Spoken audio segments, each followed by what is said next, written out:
অবশেষে পশ্চিমবঙ্গে কিন্তু ভোটার ভেরিফিকেশন অর্থাৎ এসআইআর স্পেশাল ইন্টেন্সিভ রিভিশন যে প্রক্রিয়া এটা কিন্তু চালু হতে চলেছে।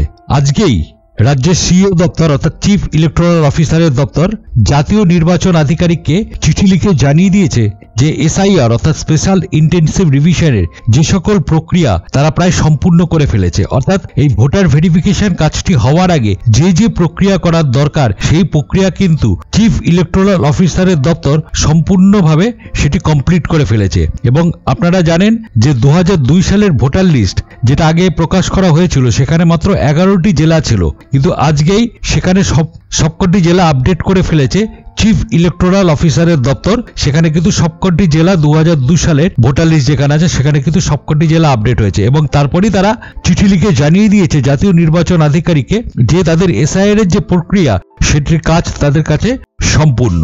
সেক্ষেত্রে কিন্তু ইলেকশন কমিশন অফ ইন্ডিয়া পশ্চিমবঙ্গের ক্ষেত্রে এসআইআর প্রক্রিয়ার জন্য যে গাইডলাইন সেটা কিন্তু খুব শীঘ্রই প্রকাশ করে ফেলতে পারে। তাহলে দেখে নেব যে আজকে কি আপডেট দিয়েছে সিইও দপ্তর অর্থাৎ চিফ ইলেকটোরাল অফিসার দপ্তর ওয়েস্ট বেঙ্গলের কি আপডেট দিয়েছে সেটা আমরা দেখে নেব এবং তার জন্য তারা কি প্রক্রিয়া করতে চলেছে, কাদের ক্ষেত্রে কোনো নথি লাগবে বা কাদের ক্ষেত্রে কোনো নথি লাগবে না এবং কত তারিখ নাগাদ শুরু হতে পারে। চলুন আজকের আপডেট কি আছে সেটি আমরা দেখে নেই।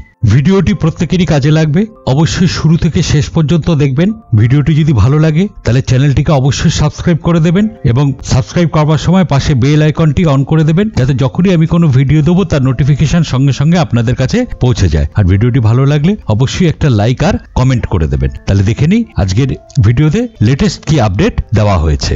তাহলে এই মুহূর্তে আমরা চলে এলাম দেখুন আনন্দবাজারের অফিসিয়াল ওয়েবসাইটে। এখানে লেখা রয়েছে দেখুন এসআইআর নিয়ে প্রস্তুতি সম্পূর্ণ, কমিশনকে জেলাওয়ারি রিপোর্ট দিলেন মুখ্য নির্বাচনী আধিকারিক। কমিশনের নতুন নির্দেশিকা মেনে রাজ্যে ৮০,৬৮০টি বুথ বেড়ে দাঁড়িয়েছে ৯৪,০০০-এর কিছু বেশি। ইতিমধ্যে সেই বর্ধিত বুথের সংখ্যা পাঠিয়ে দেওয়া হয়েছে রাজ্যের সব স্বীকৃত রাজনৈতিক দলের কাছে।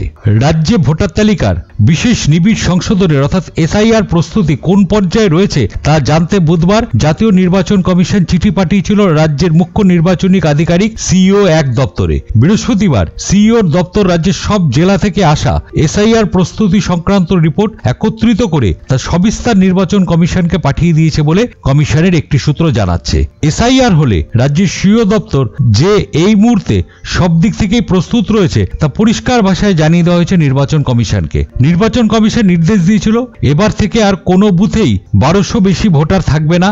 ওই সূত্রে জানাচ্ছে সেই নীতি নির্দেশিকা মেনে রাজ্যের ৮০,৬৮০টি বুথ বেড়ে দাঁড়িয়েছে ৯৪,০০০-এর কিছু বেশি। ইতিমধ্যে সেই বর্ধিত বুথের সংখ্যা পাঠিয়ে দেওয়া হয়েছে রাজ্যের সব স্বীকৃত রাজনৈতিক দলের কাছে।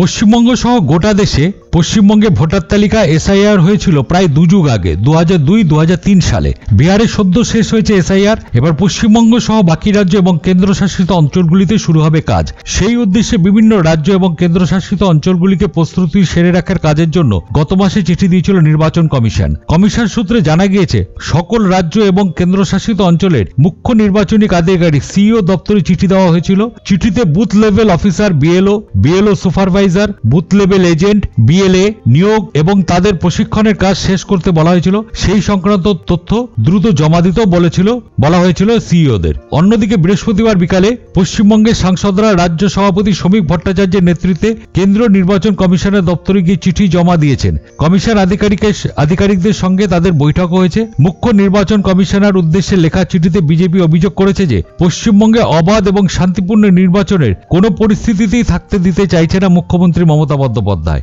ভোটার তালিকা সংশোধনের কাজে যুক্ত সরকারি আধিকারিক ও কর্তাদের উদ্দেশ্যে মমতা প্রকাশ্যে হুমকি দিচ্ছেন বলে চিঠিতে লেখা হয়েছে। মমতার বক্তব্যের ভিডিও ক্লিপ এবং সংবাদ মাধ্যমে প্রকাশিত প্রতিবেদনও কমিশনকে জমা দিয়েছে বিজেপি। কমিশনের একটি সূত্র জানাচ্ছে সিইওর নেতৃত্বে জেলা নির্বাচন আধিকারিক বা জেলা শাসক, অতিরিক্ত জেলা শাসক, ইলেকটোরাল রেজিস্ট্রেশন অফিসার, অতিরিক্ত ইলেকটোরাল রেজিস্ট্রেশন অফিসার এবং বুথ লেভেল অফিসারেরা একত্রে ভোটার তালিকায় নাম থাকা প্রত্যেকটি বাড়িতে এসআইআর সংক্রান্ত কাজ করবেন। তাতে একটি ফর্ম ভরে প্রয়োজনীয় তথ্য দাখিল করতে হবে একজনকে, তার যাচাই হবে। তবে ২০০২ সালের ১ জানুয়ারি প্রকাশিত এসআইআর তালিকায় নাম থাকা ব্যক্তিদের অতিরিক্ত নথি দেওয়ার প্রয়োজন হবে না। আবার যাদের অভিভাবকের নাম সেই তালিকায় রয়েছে তাদের ক্ষেত্রেও সমস্যা নেই। তবে সেই তালিকায় যাদের নাম নেই, নতুন ভোটার বা অন্য রাজ্য থেকে চলে আসা কোনো ব্যক্তির ক্ষেত্রে পৃথক ফর্ম এবং নথি দাখিল করতে হবে। ওই সূত্রে জানাচ্ছে ২০০২ এর তালিকায় যাদের নাম থাকবে না তাদেরই পারিবারিক এবং এদেশের নাগরিকত্বের সূত্র বুঝতে নথি যাচাই হবে। অনলাইনেও এই প্রক্রিয়া চালানো যাবে।